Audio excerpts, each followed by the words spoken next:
రాష్ట్రంలో కరువు ప్రాంతాల్లో ఉపాధి హామీ కింద అదనంగా మరో 50 రోజులు పని దినాలు కల్పించాలన్న సర్కారు ఆర్భాటం ప్రకటనకే పరిమితమవుతోంది. ఖరీఫ్ పూర్తవుతున్నా ఇంతవరకు ముఖ్యమంత్రి ప్రకటన కార్యరూపం దాల్చలేదు. ప్రభుత్వ శాఖల మధ్య సమన్వయ లోపమే దీనికి కారణమని తెలుస్తున్నా సరిదిద్దేందుకు ప్రయత్నాలే చేయట్లేదు. వర్షాభావ పరిస్థితులు, కొన్ని చోట్ల సాగునీటికి కష్టాలు, మరికొన్ని చోట్ల పంట విరామం వెరసి గ్రామీణ ప్రాంతాల్లో ఉపాధికి కటకటలాడుతోంది.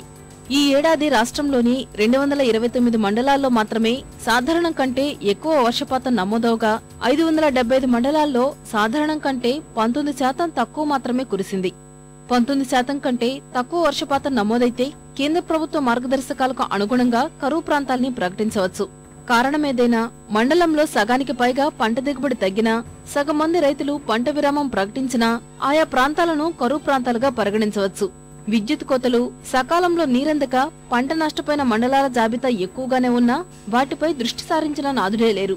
మహబూబ్ నగర్, అనంతపురం, ఆదిలాబాద్, కడప, నిజామాబాద్ జిల్లాలు మినహా మిగిలిన వాటిలోనూ ఉపాధి లేక కూలీలు వలసబాట పడుతూనే ఉన్నారు.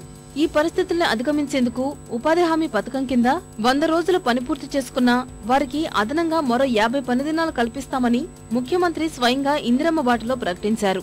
కరువు మండలాల ప్రకటన జరిగే వరకు అదనపు పని దినాల కల్పనకు వీలు పడదని నిబంధనలు స్పష్టం చేస్తున్నాయి. వర్షాభావ పరిస్థితులు తలెత్తిన తర్వాత సెప్టెంబర్లోనే కరువు మండలాలను ప్రకటిస్తే రైతులకు అన్ని విధాలా ప్రయోజనం ఉండేది. గతేడాది సకల జనుల సమ్మె కారణంగా కావలసిన సమాచారం లేదన్న సాకుతో తాత్సారం చేసిన ప్రభుత్వం ఈసారి అలాంటి అడ్డంకులు లేకున్నా చొరవ చూపలేకపోయింది. దీన్ని బట్టి కరువు ప్రాంతాల ప్రకటన జాప్యానికి రెవెన్యూ శాఖ నిర్లక్ష్యమే ప్రధాన కారణమని స్పష్టమవుతోంది. విపత్తు నిర్వహణ విభాగంతో కలిసి రెవెన్యూ యంత్రాంగం అవసరమైన పట్టికలు తయారు చేయడంలో నిమ్మకు నీరెత్తినట్లు వ్యవహరిస్తోంది.